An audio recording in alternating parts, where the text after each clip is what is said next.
সম্মানিত ভিউয়ার্স সবাই কেমন আছেন? আশা করি ভালো আছেন।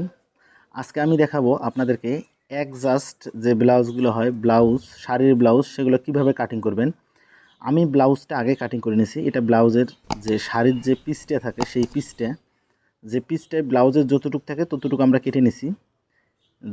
আর সুতি কাপড়ের যে ব্লাউজটা সেটা সুতি কাপড়ের ব্লাউজটা আমরা আগে কেটে নিছি।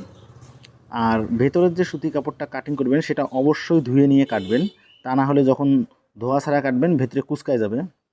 এই যে দেখেন, এই পায়ের অংশটা সব সময় আপনারা ব্লাউজের কোমরের দিকে দিবেন, কোমরে এবং হাতার দিকে থাকবে।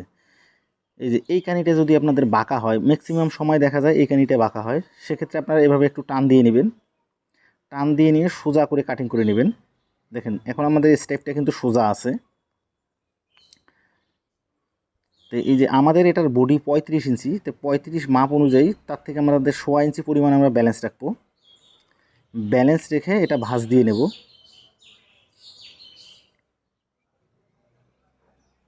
আর আপনাদের যদি বাসায় আয়রন থাকে তাহলে আপনারা আয়রন পেস্ট করে নেবেন। আমরা আবারও মাপ দিয়ে চেক করে নিচ্ছি যে আসলে 35 বা 35-এর বেশি আছে কিনা। তো 35+ আছে, সমস্যা নাই। এই যে আমরা আয়রন পেস্ট করে নিচ্ছি।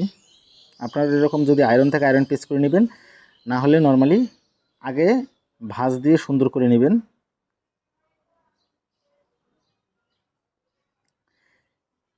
এই যে আমরা যে ব্লাউজটা যে আগে কাটিং করছিলাম সুতি কাপড়ের মধ্যে, সেই ব্লাউজটা এটা আমরা আগে কাটিং করছিলাম।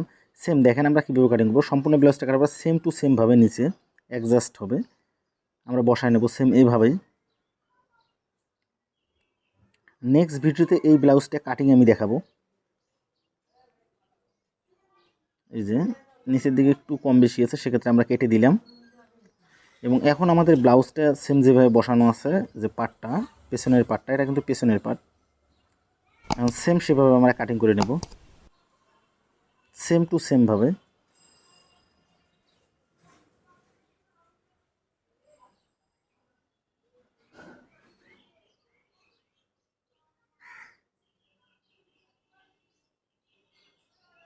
এই যে আমাদের পেছনের পার্টটা কাটিং করা হয়ে গেল।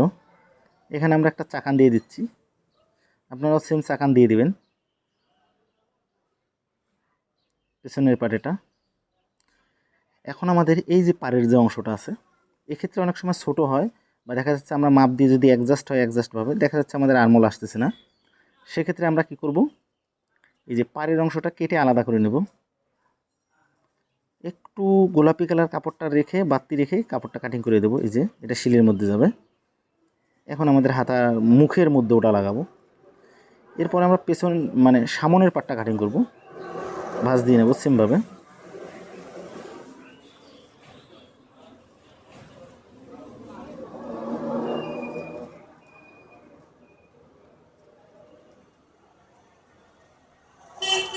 এটা হলো আমাদের সামনের পার্ট, আমরা আয়রন পেস্ট করে নিচ্ছি। আপনারা আয়রন পেস্ট না করেও হাত দিয়ে সুতা খুব টাইট করে নখ দিয়ে করবেন, তাহলেই হবে। এই যে এটা হলো সামনের পার্টটা সেম যেভাবে আছে আমরা বসায় সেম একইভাবে কাটিং করে নেব।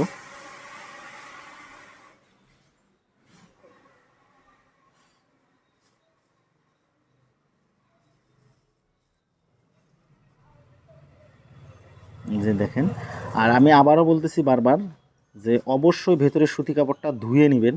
ধুয়ে না নিলে যখন ধোয়া ছাড়া কাটিং করবেন ভেতরের কাপড়গুলো কুচকায় যাবে, এবং উপরেরটাও তখন কুচকানো দেখা যাবে। ভেতরেরটা শর্ট হয়ে গেলে উপরেরটা ফুলে থাকবে অনেক জায়গায়। আর আপনারা এই যে কাটিং করার সময় একটু ভালো করে খেয়াল করবেন, গলাটা যেহেতু আমার শেপ কম ছিল আমি এখন শেপ দিয়ে দিলাম, বা আপনারা যখন কাটিং করবেন যখন ব্লাউজে কাটিং করবেন তখন গলাটা কাটিং করতে পারবেন। আর আমার যে ফলস কাপড়টা আছে, এই ফলস কাপড়টা সম্পূর্ণটাই তালপাট দেওয়া সহকারে আগে কাটিং করা। এখন আমরা চাকানগুলো সেমভাবে দিয়ে দেব, যাতে পরবর্তীতে শিলানির সময় কোনো সমস্যা না হয়।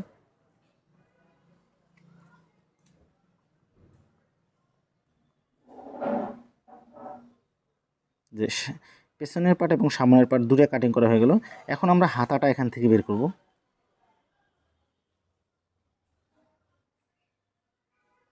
এই যে এটার মধ্যে মোটামুটি কাপড় ভালোই ছিল, তার কারণ এটা বেনারসির শাড়ির ব্লাউজের পিস ছিল, সেক্ষেত্রে একটু কাপড় বেশি ছিল মনে হচ্ছে। যেভাবে সুবিধা হয় আপনারা সেভাবে নেবেন। এই শাড়িটা পরার কারণে একটা পাড়ের মধ্যে কিন্তু ময়লা ভরছে, দেখেন সাদা কাদর মতো হচ্ছে। তো সেক্ষেত্রে আমরা এক সাইড থেকে নেব, যাতে কাদোটা কাটিং করে ফালাই দেওয়া যায়। সেক্ষেত্রে এই যে আমরা ভাঁজ দিয়ে নিলাম। এটা কিন্তু 35 বডির একটা ব্লাউজ আমরা কাটিং করতেছি। আমার আয়রন আছে বিধায় আমি আয়রন পেস্ট করে নিচ্ছি। হয়তো আপনাদের বাসায় থাকলে আপনারাও করতে পারেন, তাতে আপনাদের অনেক ভালো হবে এবং লড়াচড়া করবে না কাপড়টা। এটার আমাদের হাতা আছে হলো কিনা 17 ইঞ্চি, সেক্ষেত্রে আমরা 18 ইঞ্চি পরিমাণ ব্যালেন্স নিলাম। এই যে আমরা এটা 9 ইঞ্চি পরিমাণ নিছি, কিন্তু এই সুতি যে কাপড়টা আছে এটা 9 ইঞ্চি পরিমাণ নিছি, যাতে করে সেলাই দেওয়ার পরে 8 বা 7 ইঞ্চি টেকে।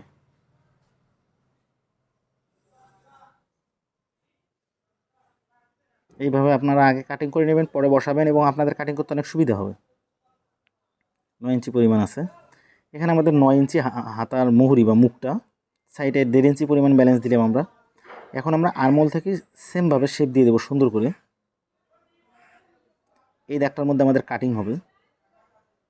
আমরা মুখটা হালকা করে শেপ দিয়ে দিচ্ছি। সেম এভাবে আপনারা কাটিং করবেন যেভাবে আমি করলাম।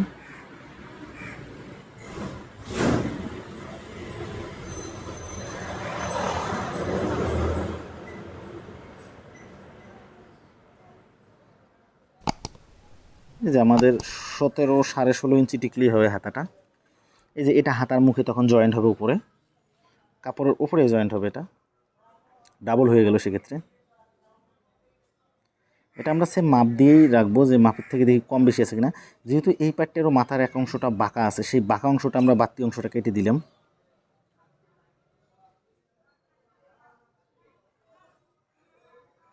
আর শাড়ির মধ্যে এই পাড়ের অংশগুলো বাঁকা থাকে, যে সাইডে লেস থাকে এই সাইডে বাঁকা থাকেই। যেখানে আমরা পিন মেরে আটকাই দেবো, পরবর্তীতে যাতে আমার খুঁজতে সমস্যা নয় বা হাতা থেকে হারায় না যায়। আচ্ছা, যাই হোক, এটা আমরা খুলে রাখি এখন। যেহেতু আমাদের এটা তালপাট দেওয়া হয়নি, আমরা তালপাটটা দিয়ে নেব। এই যে এটা মেলায় নেব সেম এভাবে। এটা কিন্তু ভাউপিট ভেতরে আছে, উল্টাপিট নিচে আছে, যেটা হচ্ছে আমরা শাড়ির যে 3/4 যে হাতাটা, এটার উপরে সেমভাবে আমরা এভাবে বসায় নেব। বসায় নিয়ে এখানে আমরা 1.5 ইঞ্চি পরিমাণ আমরা তালপাটটা দিয়ে নেব। এই সেম এভাবে আপনারাও এইভাবে করার চেষ্টা করবেন। আর এখানে আমরা মার্ক করে দেব, যাতে খুব সহজভাবে বোঝা যায় পরবর্তীতে সেলাইয়ের সময়। এবং এখানে আমরা পিন মেরে এটা আটকায় দেব। ধন্যবাদ সবাইকে, ভালো থাকবেন।